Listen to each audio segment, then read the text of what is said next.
Some men are born to live in the sky, but when you fly too close to the sun, even the brightest wings can burn. The story begins in 1914, Houston, Texas. A young boy, Howard Hughes Jr., stands in the backyard staring at the sky, the clouds glowing gold under the Texas sun. His mother holds him close, whispering, "You're special, Howard. Never let anyone touch you. The world is dirty." That single sentence would shape his destiny and his downfall.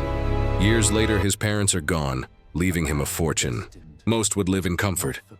But Howard, he wanted the impossible, to build machines that could touch the heavens. Before he ruled the skies, he conquered the screens. In the roaring 1920s, Hughes storms into Hollywood, a young, handsome millionaire with wild eyes and even wilder ideas. He produces Hell's Angels, a World War I movie featuring real planes, real battles, and real danger. He doesn't care about budgets. He doesn't care about rules. He flies his own camera planes, risking his life for the perfect shot.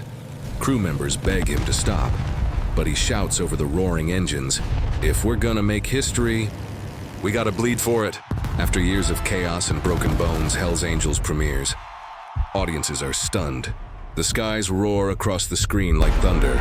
Hughes becomes a legend overnight.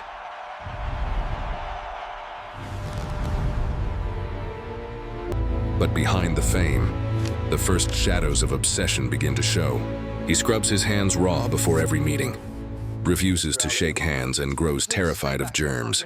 Still, the world sees only the genius, not the madness.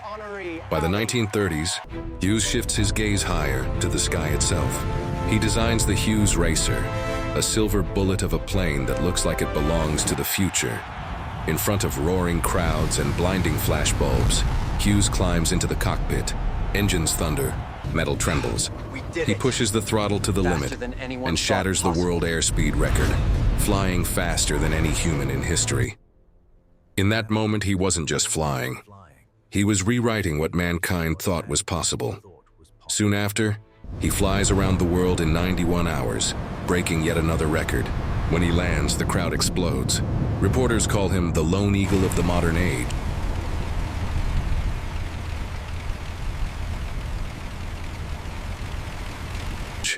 In Hollywood, Hughes meets actress Katharine Hepburn, fiery, brilliant, and free.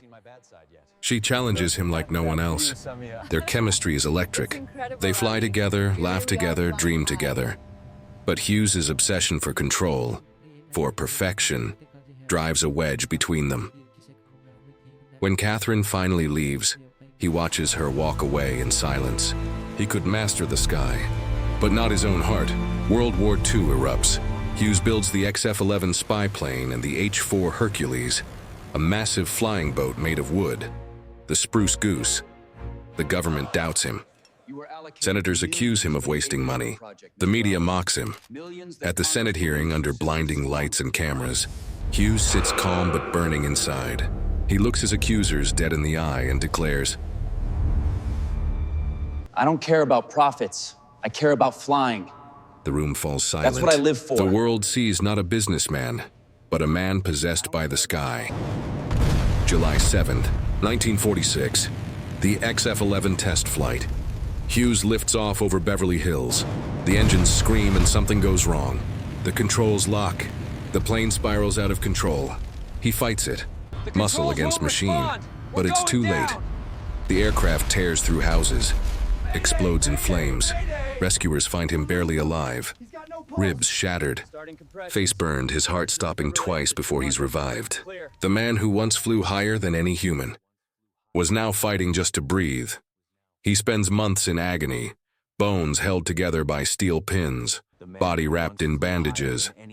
But even that can't stop his obsession. As the years pass, success becomes isolation. The fear of germs consumes him.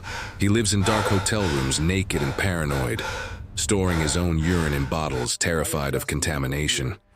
The world outside calls him insane, but inside, he's still designing airplanes, still sketching wings that will never touch the sky. He built empires in the air, but walls in his mind. Even as he fades into shadow, his company changes aviation forever. He revolutionizes passenger jets, pushing TWA into the future. Every new plane, every sleek design carries his fingerprint. Ava Gardner, his old flame, tries to bring him back, but she finds only a ghost. Once he ruled Hollywood. Once he ruled the skies. Now, he rules only the silence of his darkened suite. He speaks to no one. He eats little. He writes endlessly. Plans for planes that will never. He had everything a man could want, except peace. Howard Hughes, now a frail old man, boards a private jet from Acapulco. He hasn't been seen publicly in years. Mid-flight, his heart gives out. When doctors examine him, they barely recognize the body. The world's richest man weighs less than 100 pounds. But as his heart stops, the engines hum. And for a moment, maybe in his mind, he's flying again, soaring above the clouds, free from fear, free from pain. He died in the sky, where he always belonged. Howard Hughes was many things: genius, pioneer, madman. He built planes that broke records, movies that made history, and ideas that shaped the future. But more than that, he showed the world that dreams are worth the risk. That to touch the sky, you must be willing to fall. Howard Hughes wasn't just an aviator. He was a storm, brilliant, unstoppable, and tragic. He flew higher than anyone before him, and proved that even when you crash, the sky remembers your name. Anyone before him, and prove that even when you crash, the sky remembers your name.